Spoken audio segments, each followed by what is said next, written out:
For starting, I would like to introduce our esteemed speaker, Ms. Zitzer. She holds a master's degree of arts in political science. She worked with U.S. House of Representatives, contributed research to legislative staff in the following policy areas, mainly women's rights, civil rights, disabilities rights, immigration, foreign affairs, and governmental ethics, as well as healthcare and technological investment and development. Ms. Kati assisted legislative staffers by drafting floor statement, press release, white reports, and consistent correspondence and research paper on variety of policy and legislative topics. She previously worked at the United States Senate with Senator Tammy Baldwin.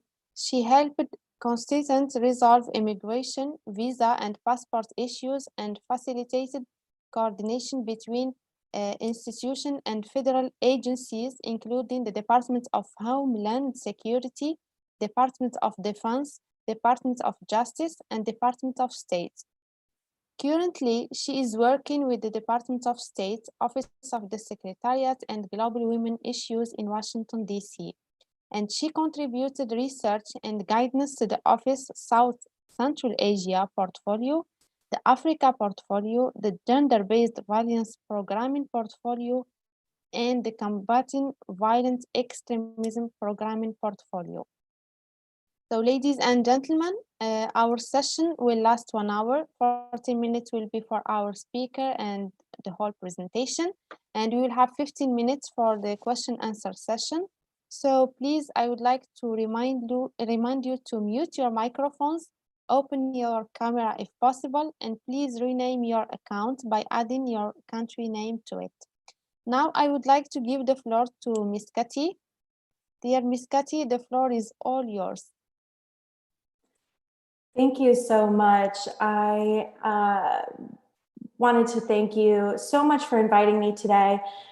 We so greatly appreciate the partnership that we have and that we've been able to build with ICYF over the past few years. I'm so excited to be joining my colleagues in joining the media trainings and conferences that you guys have been holding.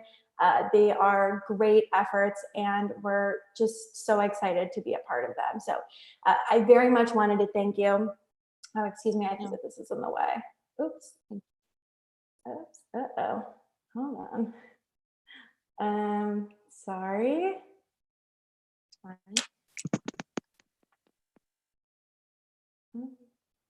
me see. I might have to reshare.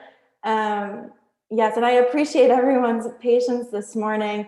It is quite early in DC, and so I wasn't able to call in from work. So hopefully we won't encounter too many technical difficulties, but I will jump right into it. Thank you so much for that great introduction, and I'm so excited to be here. Thank you all so much for joining me this morning so we could talk about such an important topic, digital and media literacy. Both are important skills that all young professionals and communication professionals must have, especially now. We are currently living through unprecedented times in addition to a massive industry of disinformation. And as news and academic sources become more digitized, it's important to become digitally literate in addition to having media literacy. These skills will continue to benefit you through your studies, through your professional career, and in your own personal development. So today I want to cover a few important topics, and I'd also like this presentation to be a collaborative effort between myself and everyone in the audience. So throughout the presentation, I may ask you to share your thoughts or input, so please feel free to use the chat function so we can dialogue about definitions, examples, and your own thoughts as we go along today. So today we'll cover a few key elements of digital and media literacy. We'll start off by defining key terms, including, of course, digital and media literacy, and the term disinformation. We'll then move on to identifying why digital and media literacy is important for everyone, including young professionals, especially those involved in anything related to communications. We'll then go over some best practices and methods of critically thinking about the content we consume and how to best become literate in media. We'll also look at 10 different ways to identify disinformation as opposed to credible content sources. And we'll finish today's session off with a Q&A. I really hope everyone enjoys the presentation today. Please, I look forward to your participation and questions at the end. So thank you so much for that great introduction. I also wanted to give a little bit more background into the communication side of my portfolio. As was mentioned, my name is Katie Zitzer. I'm a regional policy advisor for the Secretary of State's Office of Global Women's Issues at the U.S. Department of State. I'm a contracted employee with Tubely LLC. I recently graduated from Marquette University in 2019 with a master's degree in political science and a bachelor's degree in international affairs. At the State Department, currently, I am the lead for our European Affairs Regional Policy portfolio, and I'm also a member of our Public Affairs and Public Diplomacy team. Our PAPD team is the communications arm of our office. We run our office's social media pages, our website, we communicate with news outlets, we coordinate interviews and panels for our ambassador at large, and we organize all internal and external communication strategies for the various rollouts and events held and hosted by our office, along with a variety of other communications efforts. So I did just want to say that I'm so excited to be joining a youth forum today. I'm typically one of the youngest people in the office or in a meeting, so I'm excited to be joined by other young professionals who are kind of interested and engaged in the same field. So that's very exciting for me. I also wanted to say that I know that the age range for this forum is between 18 and 35, and I know for some young professionals, especially in the current climate, it can be quite daunting, finding a job or finding a job that matches your interests and your strengths, going to postgraduate school or, really trying to find your niche as a professional. So during today's Q&A, in addition to your questions on digital and media literacy, if you have any questions about personal and professional development within the communications field, as a young professional woman, I'm more than happy to take those questions as well. I'm really hoping that I can be a tool for you and provide you with the best content possible. But so now that you know a little bit more about me and what I'm hoping to get done today, let's just jump right into it. So before we can discuss the importance of the subject of this presentation, it's essential to get a firm grasp on what the key terms actually mean.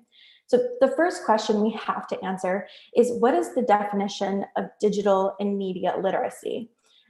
So this is kind of the first stop. I want to open it up to the group. If anyone wants to chime in, take a guess at what they think digital and media literacy could mean, I'd love for you to chime in the chat box. I'm going to see if I can figure out how to see everyone's chats. But so I will give everyone, a minute or so if they'd like to chime in, take a guess, and see if you can guess what digital or media literacy is. I'll give everyone a few minutes or a minute to chime in if they'd like.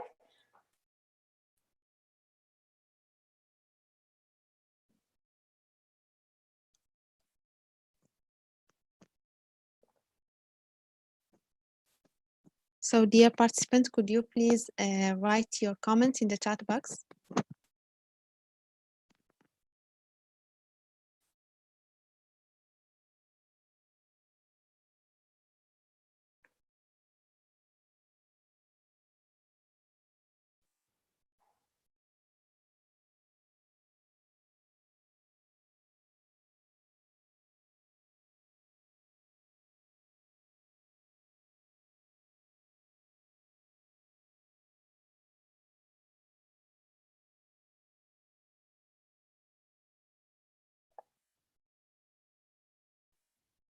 Exactly. Everyone is really hammering in on several different key elements of both of these terms. Um, yeah, everything. Yeah, you guys are getting it just exactly right. Let me go to the next slide. So yeah, everyone is exactly right. Digital and media literacy is defined as the ability to access, communicate, interpret, and evaluate messages or texts across a range of media formats. Individuals who are media literate can identify how, why, and for what purpose messages or texts are constructed.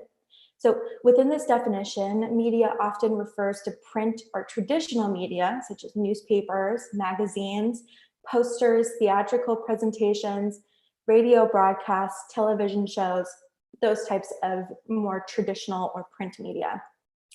Digital literacy is very much the same thing as media literacy, but within the context of digital media content. And these formats are, of course, self-explanatory, but include blogs, online media articles, social media posts, etc.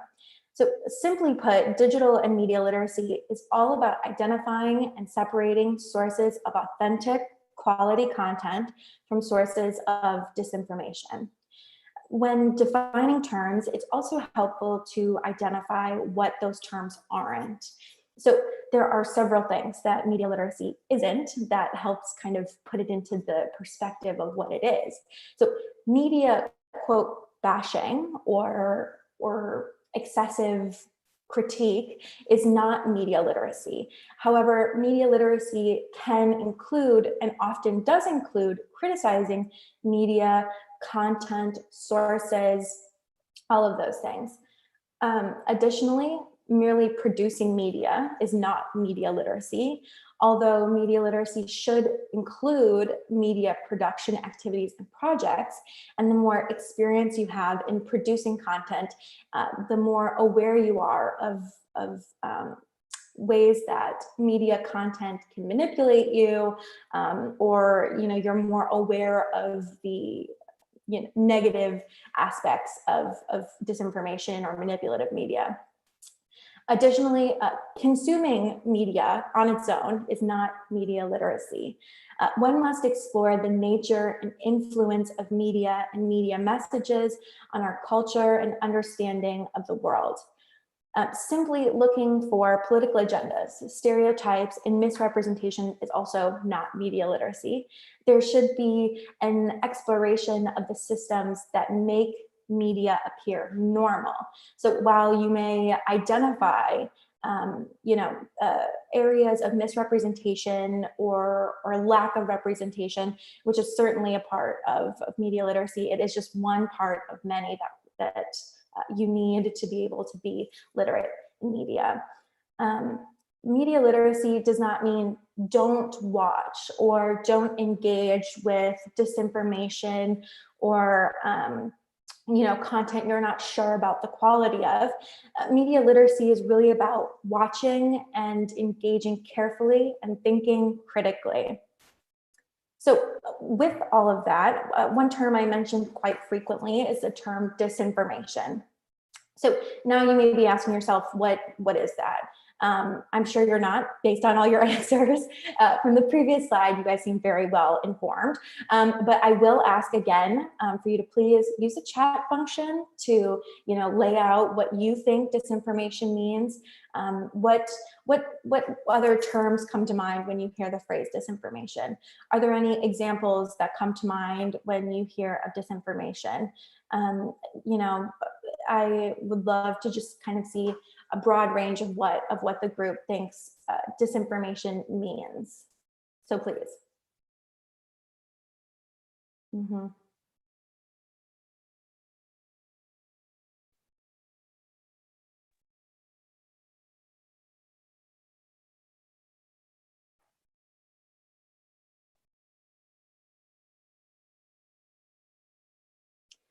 Yeah, so a term, you guys are all, again, totally correct. One thing that you guys are highlighting is that there's not just one box that disinformation fits into. There are several different types of disinformation. And one term that I'm seeing a lot is the term fake news, which is something that has proliferated in our communication sphere, whether it be on social media, more traditional forms of newspapers or magazines, television news, which is prolific, especially in the United States. So that is most certainly a term that applies to disinformation. So let's see. Here we go. So disinformation, often referred to as propaganda or fake news, refers to any form of communication that is intended to mislead. The information in the content is purposefully false or contains a misrepresentation of the truth. It is meant to influence how people think about political candidates, social concerns, and a wide variety of other topics. Disinformation can be used by individuals, companies, media outlets, and even government agencies. So like I mentioned, there are several types of media content that fit under the category of disinformation. Many of you guys highlighted some of these things. One of the things that most often is debated about whether or not it is a form of disinformation is satire or parody news or content. So satire or parody has no intention to cause harm, but is media content that certainly has the potential to fool. So satire and parody are often considered art forms of comedy. However, in a world where people increasingly receive information via their social media feeds, there tends to be confusion on whether or not a site is satirical or not, especially when readers are increasingly reliant on headlines only before sharing content or using the content as the basis of an opinion. Satire can be quite confusing or, can really provide false information. Another type of disinformation is misleading content, which is content that misleadingly uses information to frame an issue or an individual. So this type of content is when there's a misleading use of information to frame issues or individuals in a certain way by cropping a photo or choosing quotes and statistics selectively. So it might not be explicitly incorrect, but the selectivity of sources or the author really misleads the reader into thinking one thing when maybe the truth isn't exactly so. Another common form of disinformation is imposter content, which is where genuine sources are impersonated. So you'll see like fake CNN websites. I saw one that said CNN News, and the news was part of the last N in CNN to make it look real, or the Times, which is a popular international news outlet, had another imposter website that had the same name but a different logo. So these websites are real issues, like I said, with websites having their likeness used, or journalists having their names or bylines used alongside articles that they didn't write, that imposter sites are trying to give legitimacy to. These types of websites are increasingly problematic as digital media is increasingly easy to produce, easy and free. And so there are several really great tools that one can use to check if a website is authentic or not. PolitiFacts, which is a nonprofit in the United States that provides fact checking on news sources, websites, social media, kind of trending moments and things like that. They have a list of imposter websites, and it's actually quite fascinating to see how many there are and how prolific they can be. Another type of disinformation is fabricated content, new content that is 100% false, designed to deceive and do harm. This type of content tends to come from websites that specialize in fabricated content, that really all they produce is fake news or disinformation and things like that. Another kind of disinformation is false content, when genuine content is shared with a false contextual information. So this could mean the New York Times had a photograph of of me, in an article talking about something I did. And then someone else uses that photo from the article and says, instead of, oh, Katie was giving a speech for ICYF, she was giving a speech for like a Russian propaganda network or something. So where they take your factual content, like the photograph of me speaking to you all now, but package it along with dishonest and incorrect information to change the context with which it was used. And then the final form of disinformation I'll highlight is manipulated content, where genuine content and imagery is manipulated to deceive. And I think that one of the major stories or ways to highlight manipulated content was recently Twitter started flagging items on their website that they found to be misleading or purposefully manipulated to, to change or create a certain narrative. So there are several different forms of disinformation. There are more than that, and there seem to be more forms and creative ways to spread disinformation every day. So it's certainly something that is a problem. And while it might seem as if disinformation is a contemporary issue of the digital age, it's a phenomenon that has actually existed for centuries. From the American yellow journalists of the 1890s to the Russian Disinformatia in the 1920s, disinformation has been a part of communication efforts worldwide for centuries. So what is the question of today's presentation is digital and media literacy important? And I hope that everyone would assume that the answer is yes, that I wouldn't come here to talk about something that's not important. But so the digital age has made it easy for anyone to create media content. We don't always know who created something, why they made it, or whether it's credible. This makes media literacy tricky to learn. Nonetheless, media literacy is an essential skill in the digital age. Across the world, consumers primarily interact with media sources online or in other digital forms. For example, the average US citizen spends 721 minutes per day interacting with media. As the digitization of news becomes more prolific, we see the majority of consumers relying on social media, radio, online news websites, and television as their primary sources of news. In 2018, 20% of Americans received their news directly from social media, 33% from online news websites, and 49% of Americans received their news primarily from television news programs and channels.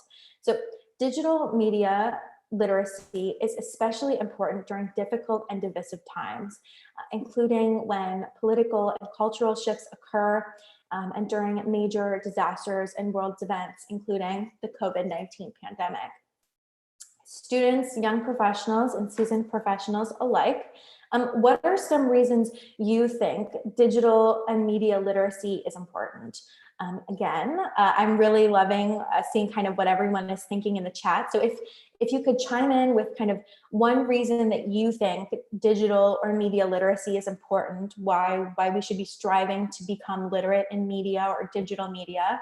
I'd love to spend a minute seeing some of your responses before we dive into some of the more commonly accepted reasons for why we should be learning how to be literate in media.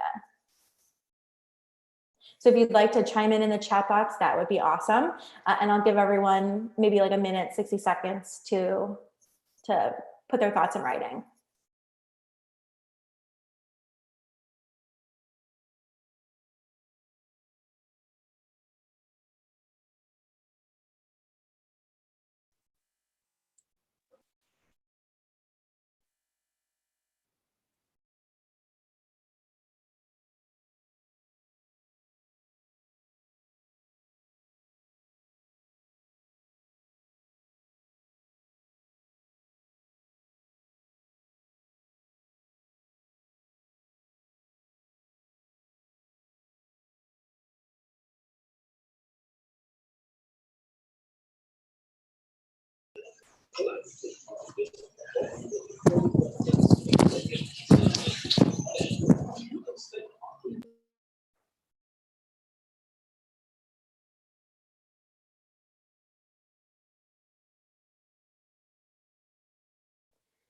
Yeah, absolutely. All of these responses are completely on the right path and very important to think about.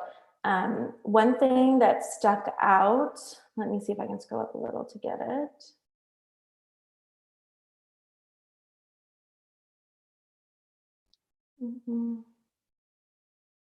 Maybe it's a little too far up, but someone had mentioned something, the idea of free-flowing information and how that impacts the quality and the quantity of digital media and media content that people interact with on a daily basis. And two of the things that are commonly accepted to be important elements of media literacy is both critical thinking and freedom of expression. So I think that that is something to keep in mind. And all of these, yeah, are absolutely correct and very interesting. So one of the seminal organizations on media literacy is the Center for Media Literacy in the United States. They have developed dozens of toolkits to help everyone from teachers, university students, government employees, and regular media consumers to understand the various ways in which we as consumers both affect and are affected by the media content we consume. A core element of the Center for Media Literacy's work is their identification of the 5 core concepts of media literacy and the corresponding 5 key questions that one must ask when evaluating and reading media content. So in this slide and the next, we will overview the 5 concepts and questions that they have highlighted. And so we can better understand how to be literate when it comes to media, especially with digital media. So the first core concept is the influence of media in our central democratic processes. In the global media culture, people need 2 skills in order to be engaged citizens of a democracy: critical thinking and self-expression. Media literacy instills both of these core skills, enabling future citizens to sort through political packaging, understand and contribute to public discourse, and ultimately make informed decisions as democratic citizens.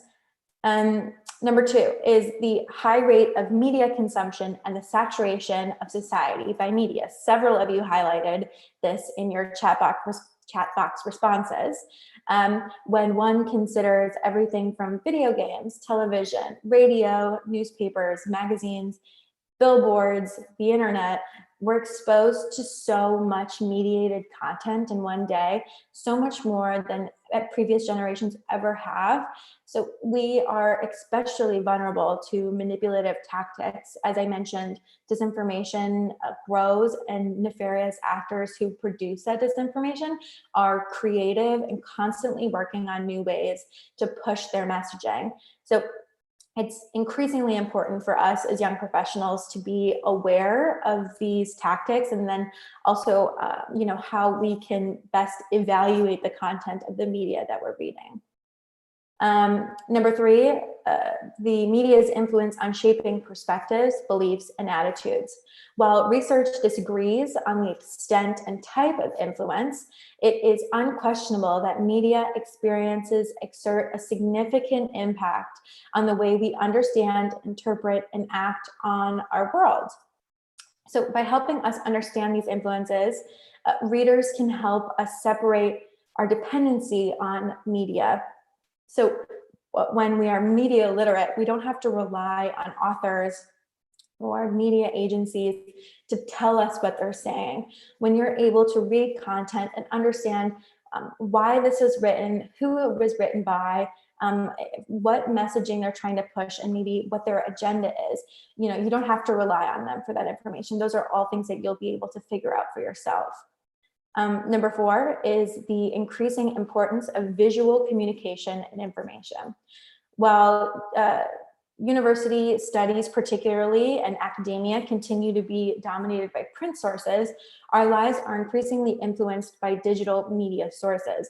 Learning how to read the multiple layers of image-based communications is a necessary adjunct to the traditional print literacy. So this is exactly kind of what was highlighted in that first slide of what's the difference between digital and media literacy. Media literacy has been a subject that has been around for decades, of people trying to understand, news, academic articles, things like that, being critical thinkers. But digital literacy is much newer and has come about in this digital age, an increasing popularity of digital content, especially within the context of social media. So fifth and finally is the importance of information in society and the need for lifelong learning. Information processing and information services are at the core of global productivity, but the growth of global media industries is also challenging independent voices and diverse views. We as readers can help understand where information comes from, whose interests may be served, and how to find alternative views. So like I had mentioned, with these 5 core concepts of media literacy, the Center for Media Literacy also identified 5 key questions for media literacy to help readers critically think about the content that they're consuming. So the first question is, who created this message? We should not think of media text, newspaper articles, TV shows, tweets as natural things. Media texts are built as surely as buildings and highways are built. The building materials involved vary from one kind of text to another.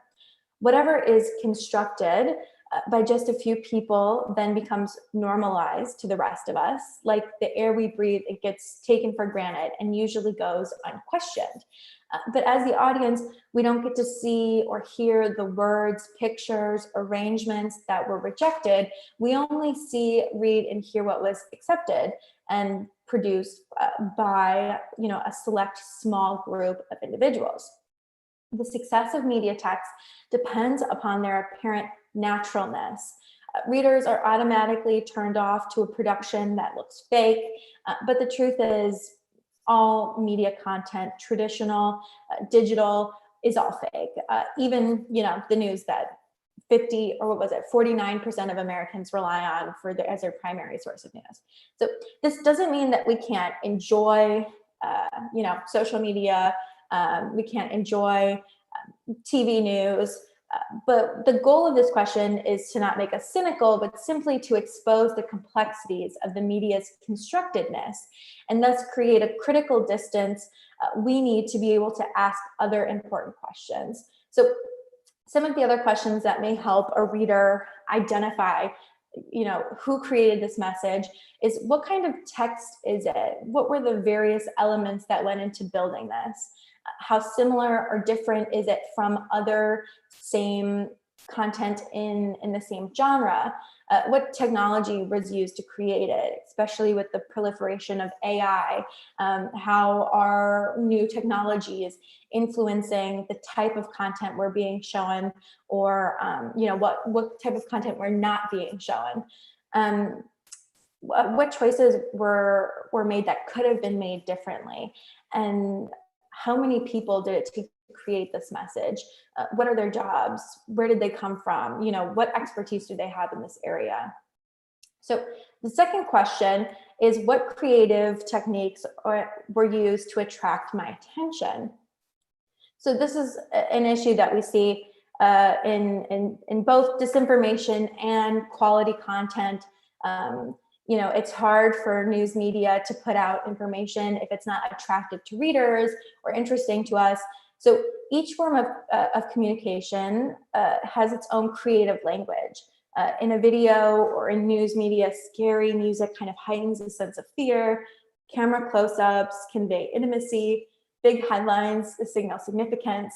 Understanding the grammar, syntax, and metaphor system of media language, especially the language of sounds and visuals, which can reach beyond the rationale to our deepest emotional core, increases our appreciation and enjoyment of media experiences, as well as helps us be less susceptible to manipulation. One of the best ways to understand how media is put together is to do just that. Make a video, create a website, develop an ad campaign about a community issue. The more real world the project is, the better. Within this, to dive a little bit deeper into this question, some additional questions that are suggested are, what did you notice about the piece? The color, the sound effects, was there narration, movement, lighting? Where was the camera placed? If this is some sort of digital media, what was the viewpoint? How was the story told? And what are the people in the story doing? What is the emotional appeal? Are there persuasive devices in practice here? So, and what makes it seem so real and attractive to readers? The third question is, how might different people understand this message differently from me?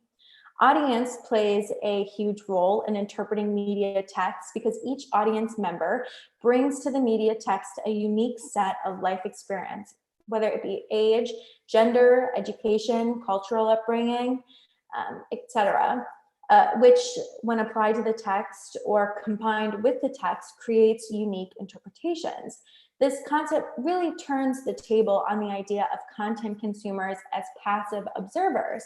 We may not be conscious of it, but each of us are constantly trying to make sense of what we see, read, or hear. The more questions you can ask about what we're experiencing around us, the more alert we are to accepting or rejecting messages. So some questions to help us get in this mindset are, have you ever experienced something like what the article or media content is presenting? How close does it come to what you've actually experienced in your life? What did you learn from this media text? What did you learn from other people's responses and their experiences to the media text? How many other interpretations can there be on this content? And how can you explain the different responses? And are other viewpoints just as valid as yours? The fourth key question is, what lifestyles, values, and points of view are represented in or admitted from this messaging? So media, because they are constructed, carry a subtext of who and what is important, at least to the person or persons creating the construction. So it's important to learn how to read all kinds of media messages in order to discover the points of view that are embedded in them and how to assess them as part of the text rather than merely accepting them as natural. So only when we can judge whether to accept or reject a message, we have to understand, why it's appealing to you, why it might not be appealing to someone else, and kind of where those bridges are between the different perspectives and lifestyles that come with engaging with this content. Being able to recognize and name missing perspectives is also a critical skill when we navigate our way through our mediated environment. Some additional questions that a reader can ask themselves is, how is the human person characterized in this piece? What kind of behaviors and consequences are depicted? What type of person is the reader, the watcher, the listener invited to identify with? What questions come to mind when you watch, read, or listen to this piece? What ideals or values are being sold in this message? Are there political and economic ideas communicated here? What judgments and statements are being made? And what is the overall world view of this media content? So, and the fifth and final key question is, why is this message being sent? Much of the world's media was developed as a money-making enterprise at some point, sometimes as traditional media is moved more to the digital media space, ads and revenue can sometimes dry up, and it puts news sources in a more precarious spot with trying to maintain profits while also trying to maintain their status as a reputable news source. Newspapers and magazines lay out their pages with ads first, and the space remaining is devoted to news. Likewise, commercials are part and parcel of most TV news channels.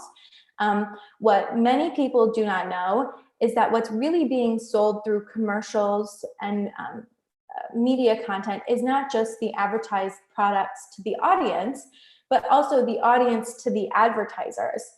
The real purpose of programs on television or articles in a newspaper is to create an audience and put them in a receptive mood so that the network or publisher can sell time and space to sponsors to advertise products. But the issue of messaging motivation has changed dramatically since the internet became an international platform through which groups and organizations, even individuals, can attempt to persuade others to particular points of view. The internet provides numerous reasons for users of all ages to be able to interpret rhetorical devices, verify sources, distinguish legitimate online sources from bogus, hate, or hoax websites.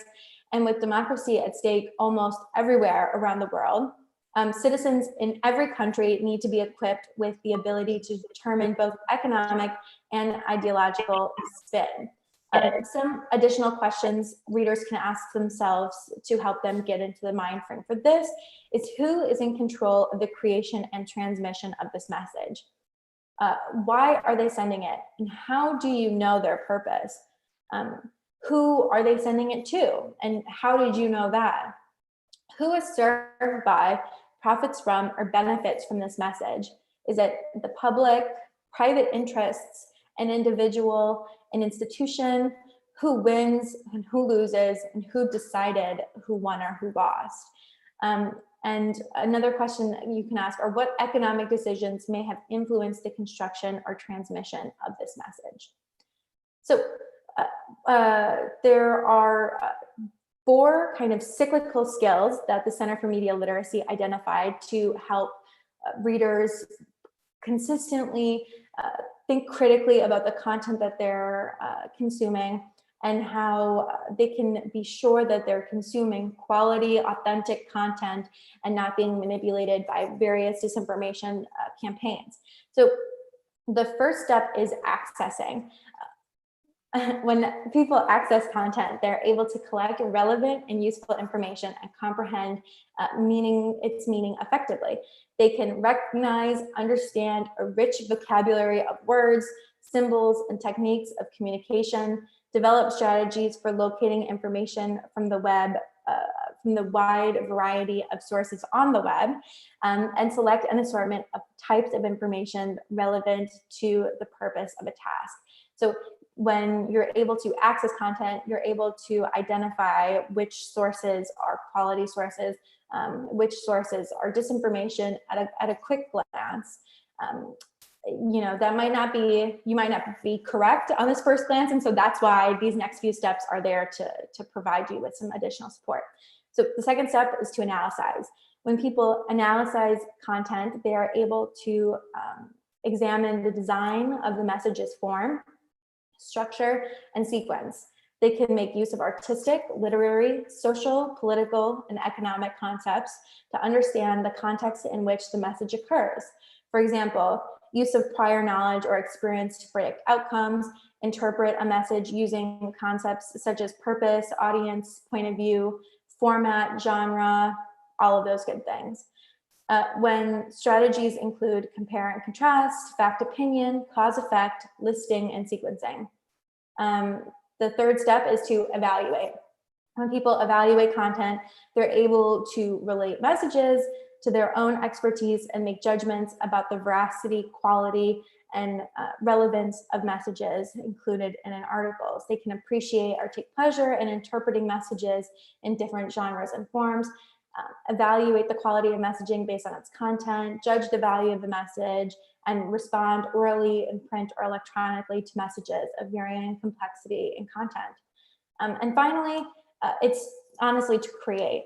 When people create content, they are able to write their ideas using words, sounds, or images effectively for a variety of purposes.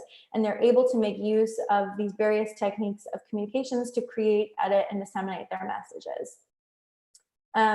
And I know I'm running short on time, so we will be a little bit quick with these 10 steps for spotting disinformation. But so now that you kind of know how to evaluate an article or a piece of content, it's important, especially within the context of social media, to be able to quickly identify, articles or items of disinformation that you can kind of quickly discard. So the first is to ask, did it cause a strong emotion? If it did, it was probably intentional by the author to short circuit your critical thinking by playing on your emotions. Communication specialists recommend that you just kind of take a breath, take a step back before sharing or circulating, because even if it's true, it might not be worth inflaming or sharing the story. Another step is, did it make you feel good? Lots of disinformation websites are working to build legitimacy by posting feel-good stories that allow widespread sharing of their content, which provides legitimacy to the source as a whole. And then once they have a built-up base, they use it to spread disinformation. The third is the content hard to believe? So Carl Sagan, who is a popular US scientist, once said that extraordinary claims require extraordinary evidence, which means if the headline is kind of exaggerated, or you think maybe not 100% realistic, it probably is. And it is essential to then check the sources and the content of the article. And if the source material doesn't really stand up to scrutiny, it's probably not quality content. The fourth step is, did it confirm what you already thought? Lots of disinformation websites rely on implicit biases of readers. Readers are often interested in finding articles or segments that already reaffirm their existing beliefs. So if it already confirms something you thought, maybe give it a second glance. You could just be falling victim to your own bias. Number 5, is it hard to read? This may be a simple way to weed out disinformation, but nonetheless important. Are there misspellings? Did it not make sense? Was it written in a language and you think maybe it was translated into that language specifically? If so, it could be, a foreign nefarious actor trying to rile you up. So it's important to be relevant or be aware of relevant grammar or spelling issues within a piece. Number 6 is, was it a meme? Memes are good and fun, but in a lot of social media contexts, especially on WhatsApp, Facebook, people use the familiarity of memes to spread disinformation.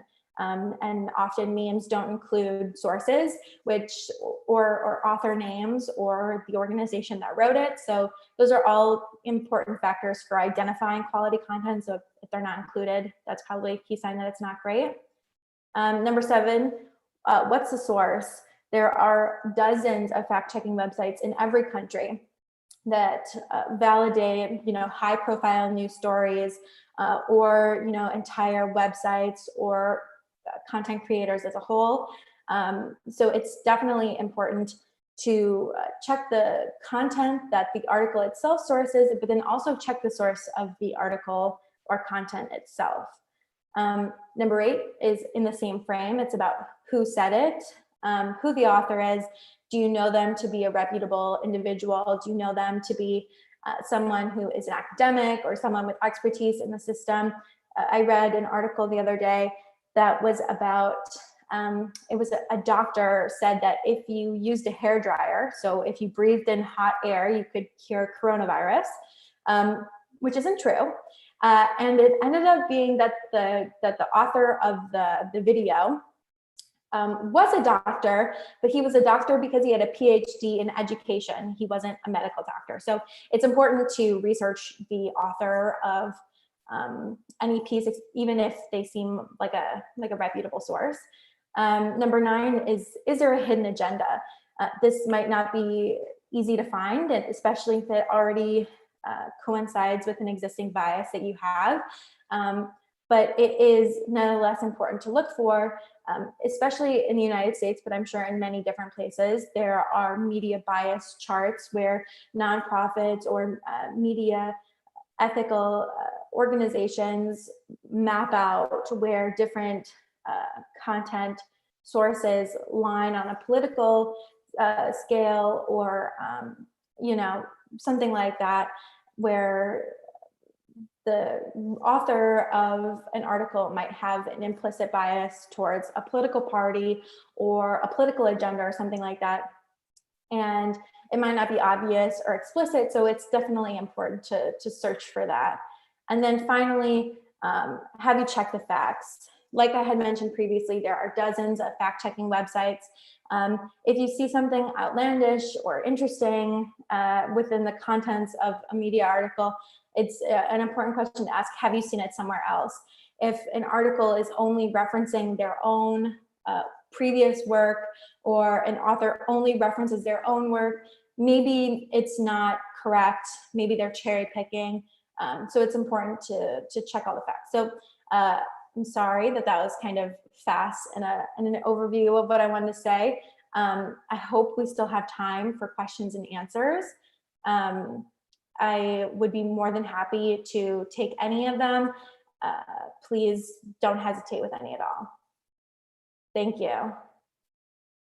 Thank you so much, Ms. Kati, for this wonderful presentation. We appreciate having this important area clarified in an interactive way.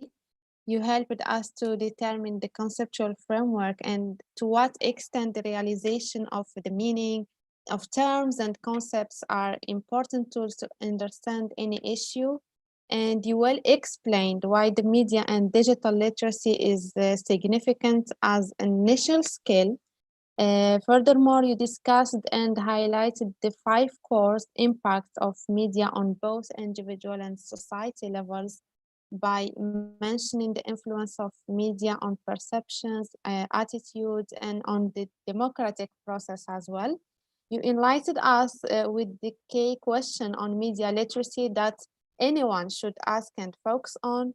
Also the best practices and how to identify the disinformation and the skills for successful media literacy, which I think it will be very useful for our participants, especially those coming from a media background. Thank you so much again, Ms. Kati.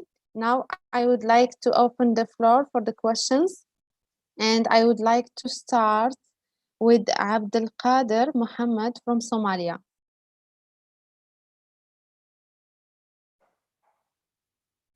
Abdul Qadir, the floor is yours. Thank you very much. I am glad that Katrina has elaborated the digital and media literacy very well. I have a comment, maybe a question then.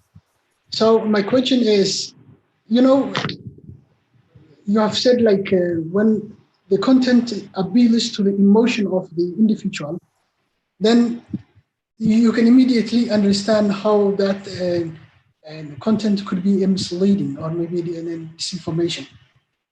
When you see how people today use, especially when it comes to the digital media, those people who are maybe using the YouTube to get more clicks, or maybe the Facebook to get more clicks, they are trying to use very appealing, kind of headlines, and that's why whenever you click those messages, whatever they have to achieve, you are already exposed to that kind of content. So how can we avoid that? Thank you for that. Yeah, that's a great question. And I think that it's a difficult question to answer because, a significant element of creating quality content is that it's able to appeal to the emotions of a reader. If information or content is not attractive to a reader, if it doesn't apply to kind of their heartstrings, it may not be, it may not be effective or a good use of media content. But at the same time, like you mentioned, content that heavily relies on emotional, response can be manipulative. And so I think the best advice that I could give on how to avoid that emotional attraction to media content is, you know, to let your heart or your emotions kind of go where they go. There's no way to stop yourself from responding emotionally to a piece of media, but what you can do is if, for example, you see something on Twitter that seems really like explosive and it makes you angry, you know, before you hit retweet or you send it to your friends, you know, think about it for a second. Is this true? You know, if it made you angry, did the author do that on purpose? Are they explicitly trying to manipulate your emotions to get you to share or amplify, you know, an upsetting or offensive message? So I think the best advice that I could give is to be affected by media. Think about it before sharing it, and that is probably the best way to keep yourself from being manipulated. You know, if you've sat on something for 10 minutes and you're still really angry about it, sure, retweet it, mention it to people, that's fine. But give it some time and definitely research what you see. Maybe you read something and it makes you angry and it's true and you should be angry about it.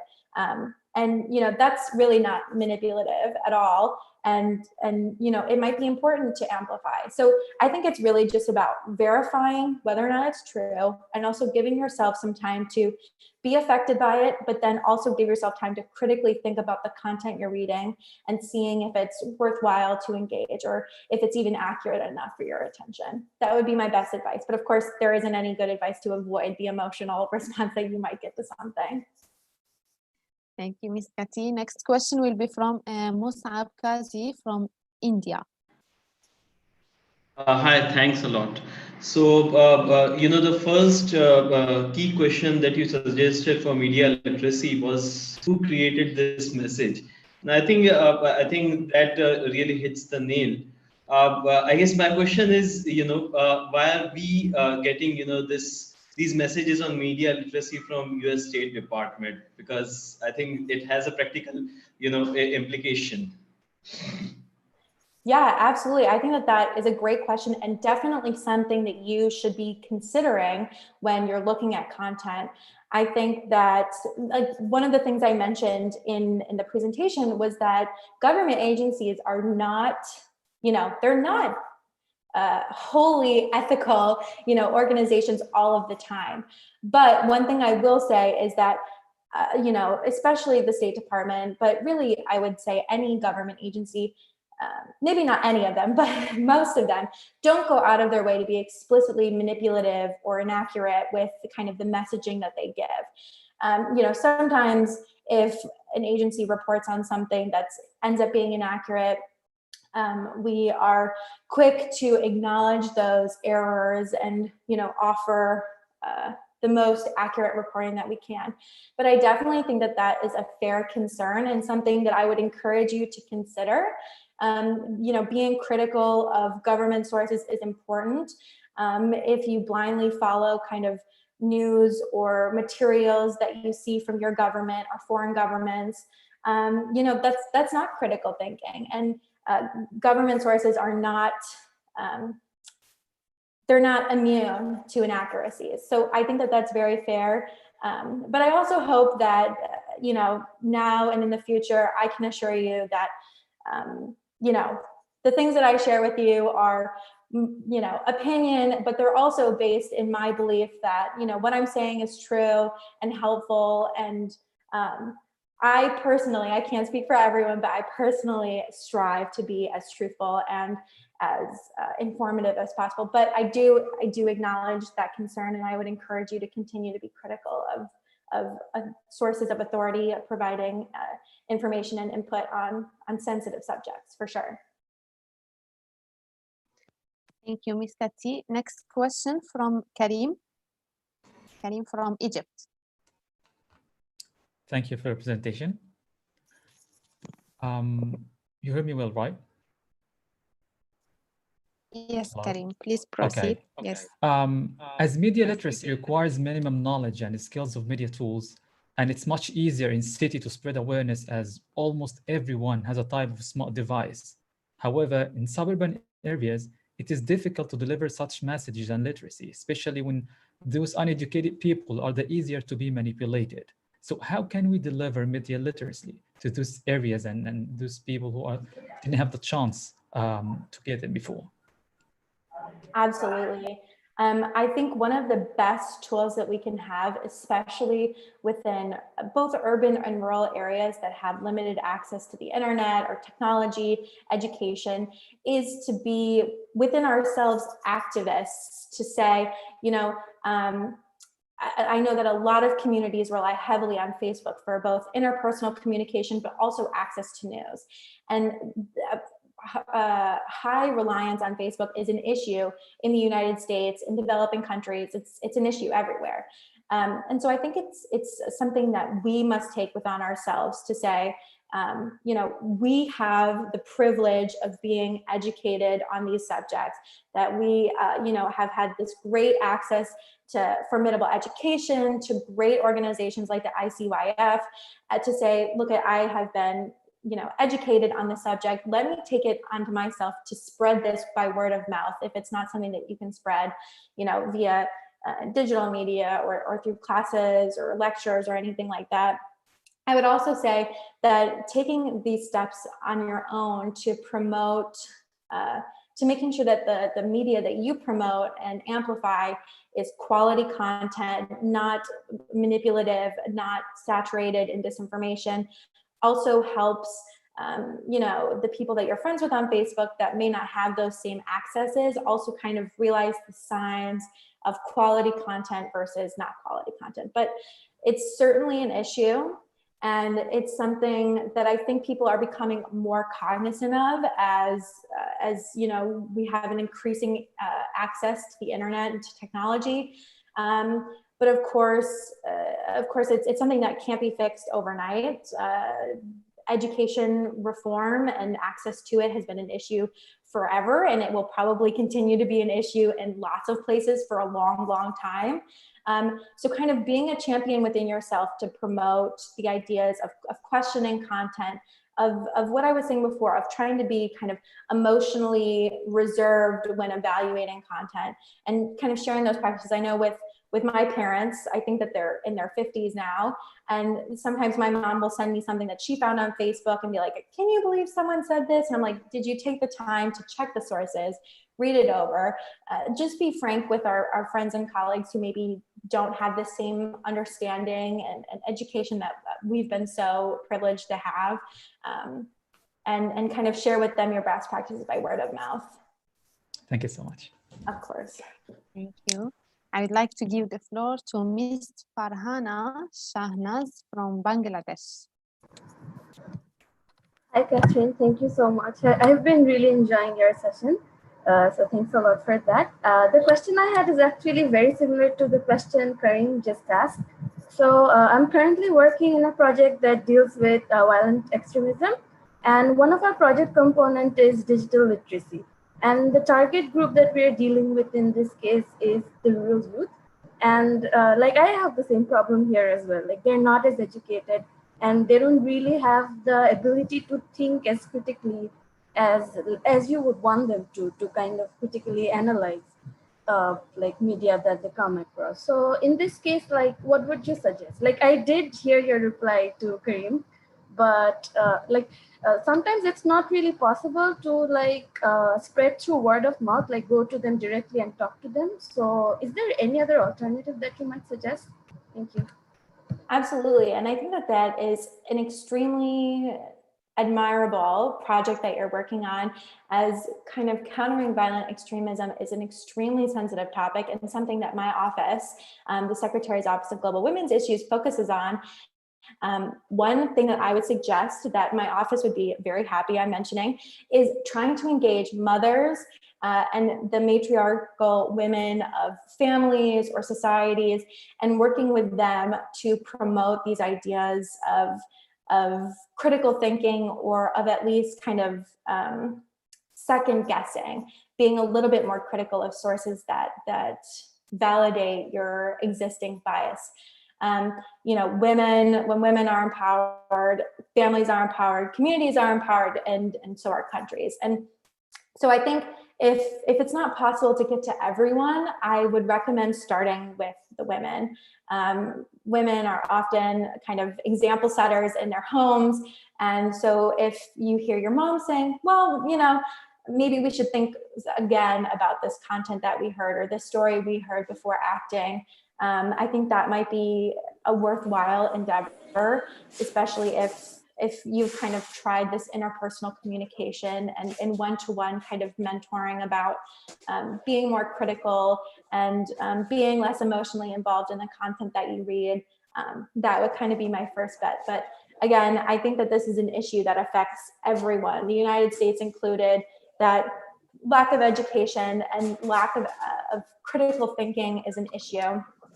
And it's not something that I think we can solve easily, and it will take a lot of work to do. But again, I mean, I work for a women's issues policy office, so I can't overestimate, or I can't oversuggest how impactful women are within trying to target some of these important issues. Thank you. Next question from Nurhan Gad Al Karim from Egypt. Yes, hello. Hello. I wanted to ask your opinion about, like, what do you think is the best way to avoid disinformation in content creating, especially like from a video creation background? There's always misleading information happening all the time. So just wanting to ask a basic information on how do you think to avoid that? Yeah, absolutely. And especially within digital media creation content, whether it be videos like you mentioned, or the crafting of content that relies heavily on visual or audio elements that really play to the emotional, manipulative elements within media formats. I think that the best way to combat disinformation within the content that you're creating is being very conscious of the bias that you may be spreading unintentionally or intentionally. I mean, obviously within the content that we create for my office, it does have a lean to it. We are obviously advocating for projects or initiatives or priorities that the United States government has, that an office that focuses specifically on women's issues. Like I had answered in my other question, I may be a little bit biased in suggesting that women are probably the best bet at trying to work with families to kind of tamper disinformation. So, I mean, acknowledging the bias that you may be sharing is the only way to combat spreading that bias.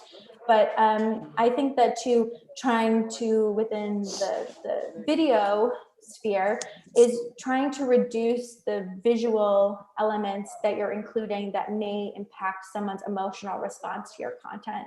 So if you're reporting on something kind of sad, or you're creating a video on, let's say, we recently, the Secretary of State recently spoke on some honor killings in Iran, one of which was a 14-year-old girl. And so if you were, let's say, creating content on that story, maybe you wouldn't include sad music in the background, or, videos of, the victim's mother, speaking when she's tearful and visibly upset. You would try to highlight more neutral elements. So maybe statements without the speaker actually reading them. So instead of having a video of me speaking, maybe you would just have the words that I spoke written down on the screen or something like that. So trying to avoid the more emotional elements of visual media would probably be my second suggestion, after acknowledging your internalized bias or preference for the content that you're creating, and acknowledging that in advance to kind of counteract the fact that it will inevitably be included in your content. But hopefully, there are certain forms of things that could be qualified as disinformation, including something called native advertising, which is when advertisers pay newspapers or like online content sources like BuzzFeed to write content or produce videos to promote like a product that they're trying to sell, or like a new product. A while ago, there was a really good quality article written about women's incarceration in the United States. An article on BuzzFeed that kind of walked through what women experience when they're imprisoned, or the criminal justice system from the perspective of women, but it was paid for by the producers of a Netflix show called Orange is the New Black, which is a show about, you know, women in jail. So even if your content could be construed as maybe deceptive, because native advertising, the purpose of it is to produce editorial quality content that is being paid for by an advertiser. So it's deceptive in the fact that it's not supposed to look like an ad, but in essence it is. So you can still produce quality content that may be a little deceptive. And it's just all about trying to mediate, you know, how deceptive is your work. If you're doing an ad for Orange is the New Black, but you're producing really quality investigative journalism into a subject that is interesting and important and timely, you know, maybe it's okay to have it be an advertisement for a TV show at the same time. But it's all about taking that extra step to be cognizant of your investment interests, of your own biases, and of the lean that you're trying to promote as well. So that was a really long-winded answer to your question, but I hope it was somewhat helpful. Thank you, Ms. Kathy. Now I would like to give the floor to Mr. Yasser Ahmed Jamaluddin. I cannot see the country name. Yasser, please proceed. Thank you very much for the opportunity. Yasser Ahmed from Ghana. Looking at From how, Ghana. Okay. Yeah, from Ghana. Yeah. Looking at how media and the influence media has on our democracy, and how the free flow of information, especially on social media, threatens the fundamentals of democracy and rulings in our countries. When governments try to stop or put a blockade on internet and just to try to curb this information, pressure goes on to the government. But sometimes the menace this false information is false is so great that if it's not tackled, it's going to really threaten our fundamental of democracy and other government rule. What do you think is the best way to tackle such false news and disinformation? Thank you very much. Absolutely, that is a great question, and something I think that's an issue with maybe democracy as a whole, because one of the essential elements of democracy is that you have the right to freedom of expression. And, you know, the government, you know, doesn't necessarily have the right to mediate or moderate the what you say online or what you write in a newspaper or things like that.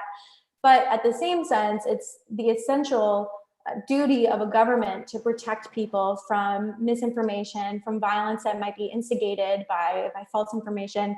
I know in Myanmar, in Burma, during kind of the instigation of the Rohingya refugee crisis, was, you know, a proliferation of posts on Facebook that were targeting Rohingya Muslims within the country, you know, setting them up to be victims of violence and attacks and things like that.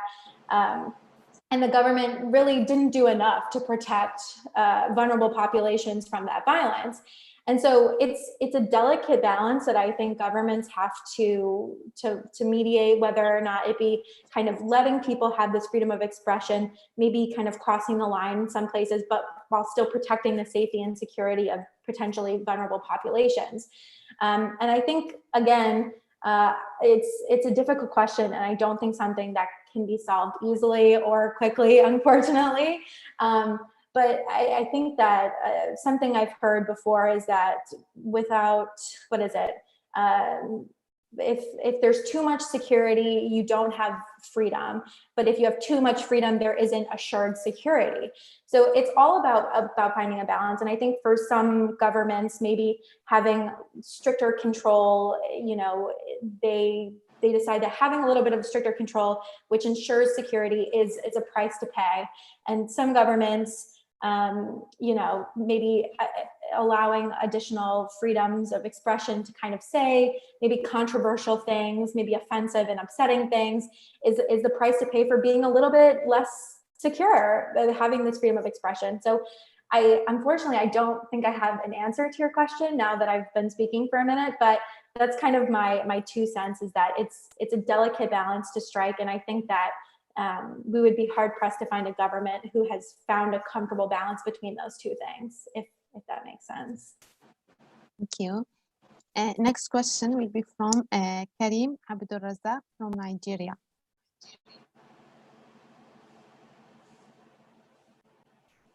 Karim, can you hear me? Could you please open your microphone?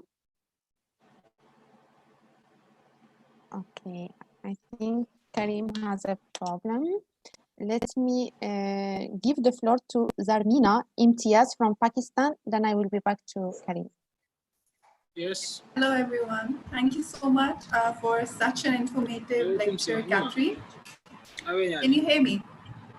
Yes, please proceed, Zarmina, and then I will give the floor to Karim. All right. So, Catherine, my question is pretty much similar to Nohan when it comes to content creation for the digital advertisement. And your boss is constantly like, put more meat in, write this statement and do that. And when you feel like it's not the objective thing. So what to do? I mean, are there any ethical concerns or any rule or regulation in this regard when it comes to that if we want to avoid media disinformation. So what do you suggest, like how to tackle the situation? Absolutely. I think that speaking of like rules and regulations, but also ethical concerns are kind of 2 different conversations. I don't necessarily know that there are international rules on how advertisers can advertise to communities. I know within certain states, certain countries, governments may be more restrictive of the kind of practices advertisers can take. But I mean, take native advertising as an example. It is inherently a deceptive form of advertising. You're intentionally masking an advertisement as editorial content. So for the purpose of misleading a reader to read an article about Orange is the New Black and whatever, about watching this new Netflix show.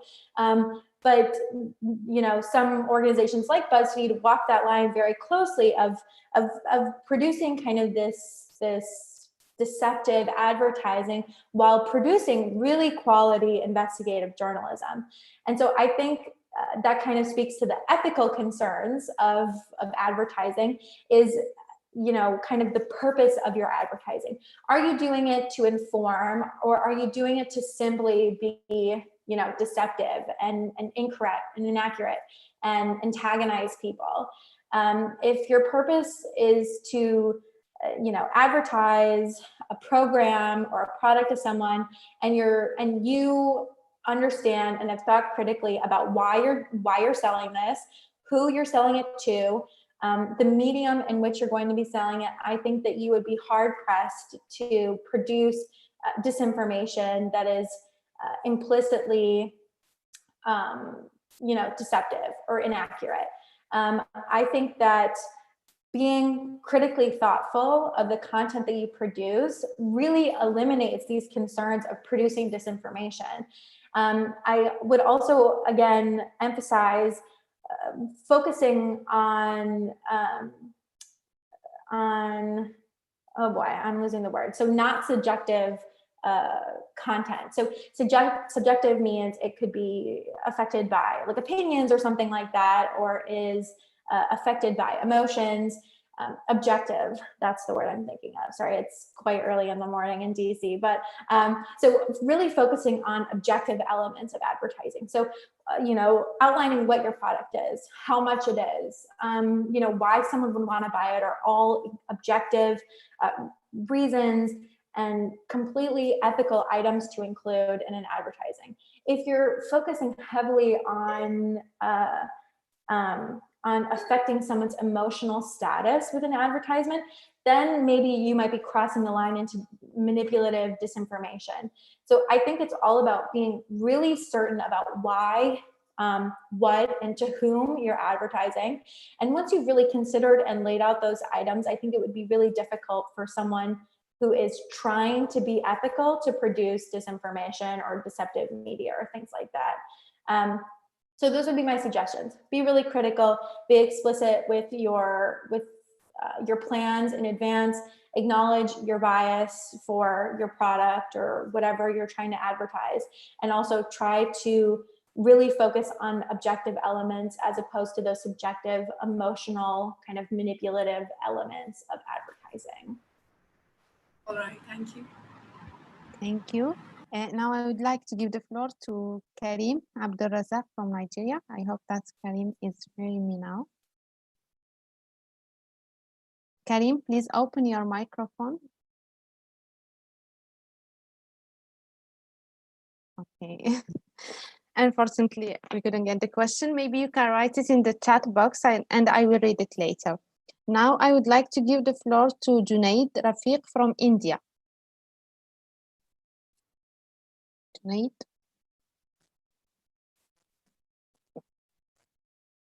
Okay, Junaid is not hearing us as well.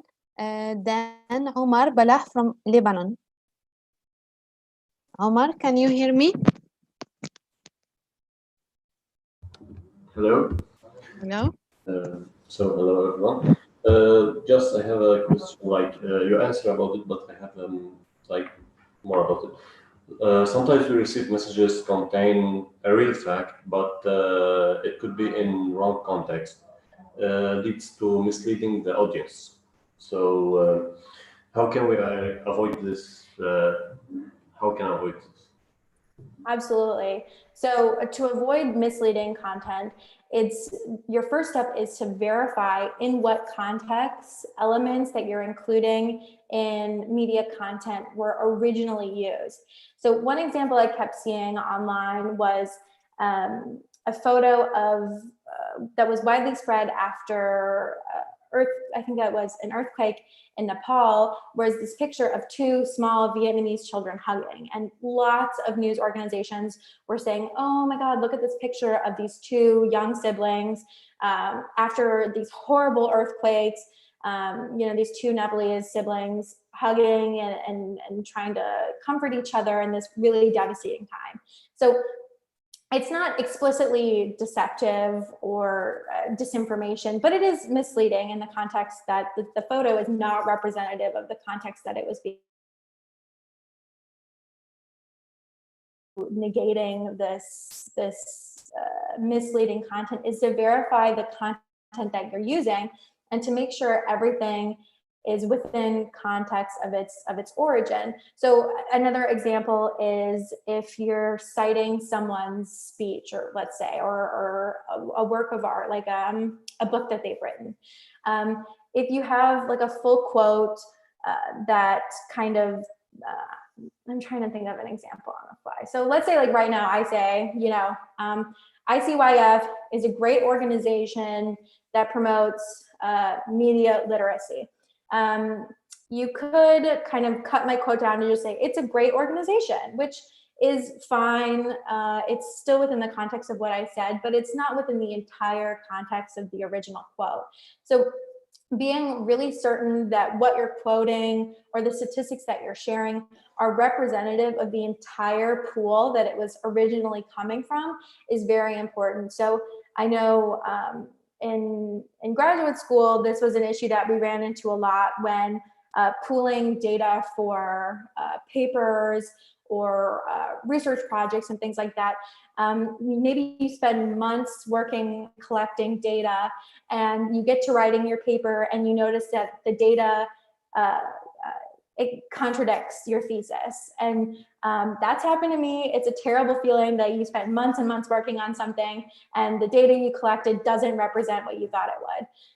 What you could do is cherry pick part of your data to say, look at this segment of my data does represent the thesis of my paper, therefore I'm right, and look at me, you should give me an A. But that obviously wouldn't be representative of the entire truth. So making sure that you when you're reproducing content, you're reproducing it in the entire context that it was originally produced. So again, my answers all seem really long-winded for what should really be simple answers. But again, yeah, just reproducing content within the original context that it was produced in should really cut down on the misleading nature of reproducing that content in the future. Thank you, Ms. Catherine. Due to the time limitation, I will take two last questions. I will give the floor to Ahmed Abdi from Ethiopia. Great. And before, Ahmed, before you ask your question, I do want to say for the group that you have my name. I'm pretty easy to find on LinkedIn, per se. So if you have additional questions after the fact, please feel free to reach out to me there. And I would also be happy to share with you any of the materials that I sourced within this presentation. So again, if we didn't get to your question, or if you have another one in the future, please feel free to reach out to me. I think I'm pretty easy to find on LinkedIn. My last name is pretty unique. So Ahmed, sorry about that, but please go ahead with your question. It's okay. Thank you, Catherine. Thank you for your wonderful presentation. I took the video off because the internet is kind of really weak. So sorry about that. So my name is Ahmed Abdi. I currently in Somalia because there's no internet right now here in Ethiopia. I don't know if you're aware of this, but there's an entire internet shutdown across Ethiopia as protests continue. So I really want to ask you one question, which is about how can we reach out people in the countryside where there's no more online media contents where people can receive and get information. So is there any way we can reach out people living in a very far places like countrysides and who might not have access to information or online content? Thanks. Yeah, that is a great question. And it is an issue that we face in several places, whether or not it be internet shutdowns or simply lack of infrastructure. When groups of people don't have access to the internet, communicating with them effectively becomes increasingly difficult. And they become increasingly vulnerable to manipulative content from government organizations, from community leaders, from the organizations that they rely on within their communities and things like that. So they are a vulnerable population to disinformation and manipulation.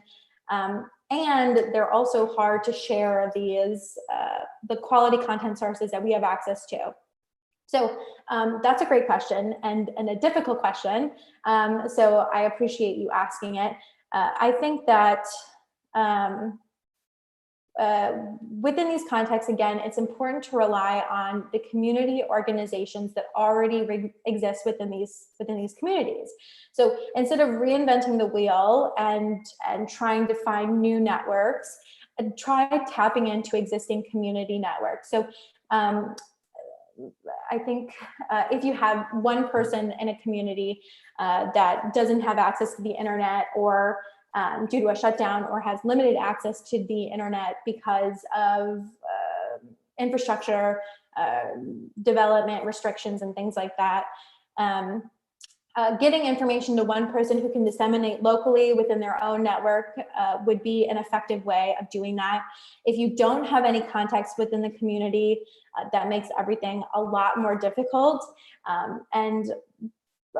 Honestly, it would be difficult to disseminate information within a community that you don't have a network or access to a network within it. So it's kind of a difficult question to answer, but I think the best answer I could give is to look for these local community organizations that already exist, that are continuing to operate within communities that maybe don't have access to the internet or are under government restrictions, to tap into these local organizations, to coordinate with community leaders that you trust and that you have established relationships with.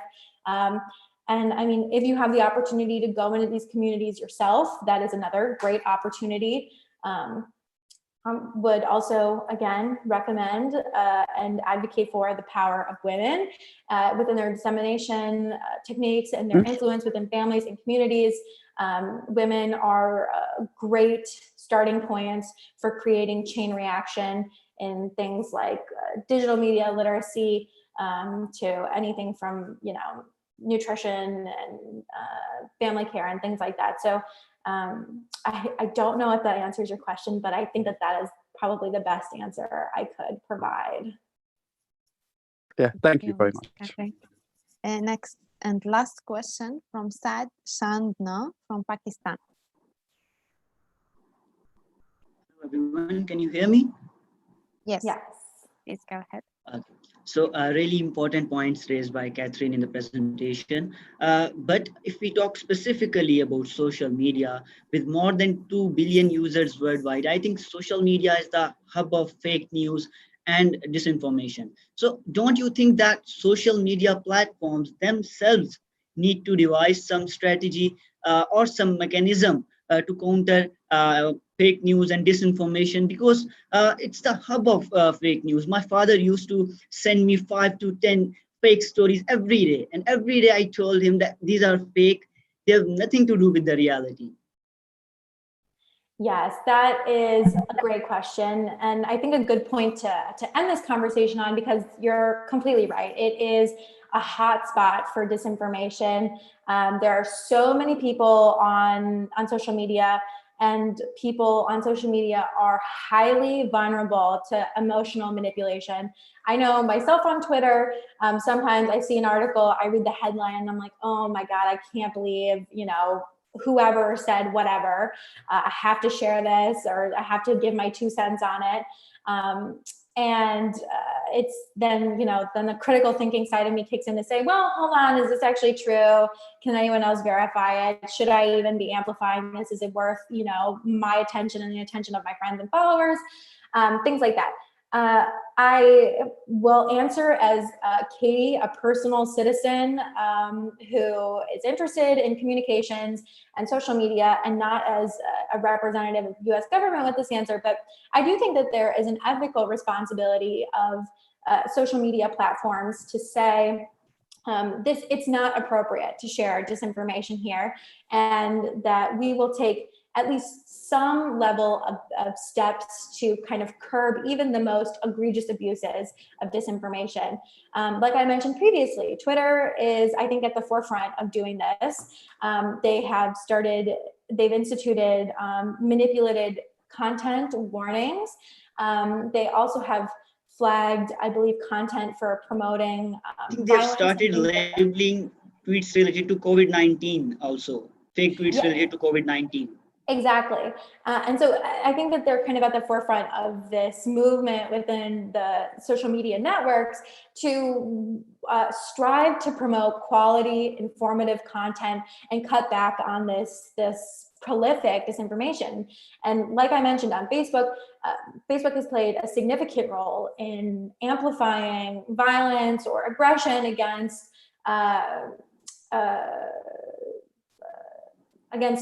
communities, whether it be Rohingyas in Myanmar, or I know women experience intense violence and aggression on social media, and are often victims of disinformation campaigns by individuals.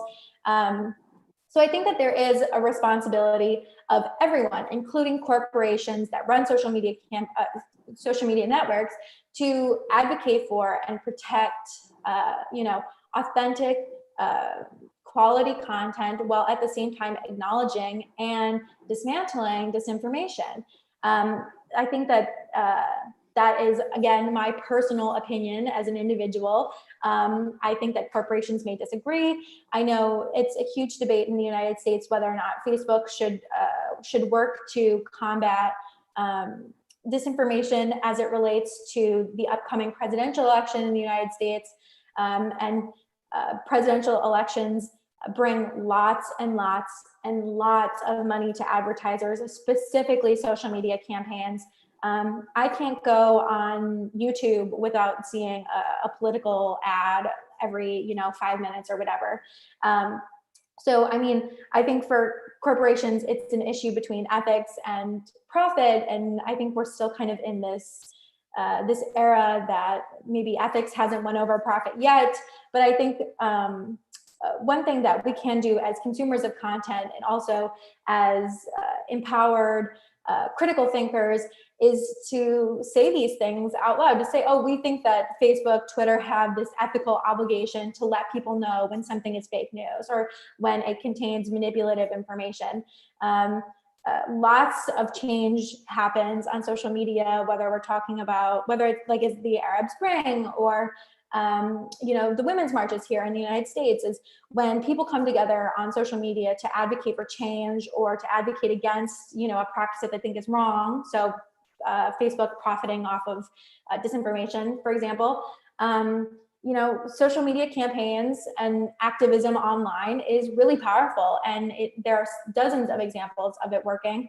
So I mean, I think on an individual level, it's our responsibility to highlight our concerns and to highlight the fact that this is an issue that remains, and really advocate for change. But yeah, again, that was a super long-winded answer. I hope that actually got to the crux of your question. Thank you so much, Miss Kati. Can you hear me? Yes, I can hear you. Okay, I think we come to the end of the session. So thank you so much for the amazing presentation and interaction with the audience. I think the topic was very well elaborated and the lecture was very fruitful and productive. Thank you so much, and we are looking forward to having you in our future programs and events. And we are very pleased and delighted to collaborate and cooperate with the U.S. Department of State and especially the Women Office. And dear participants, thank you for your productive participation and very important questions. Looking forward to meeting you tomorrow, inshallah, in other sessions and lectures. Thank you all and see you tomorrow. Bye-bye.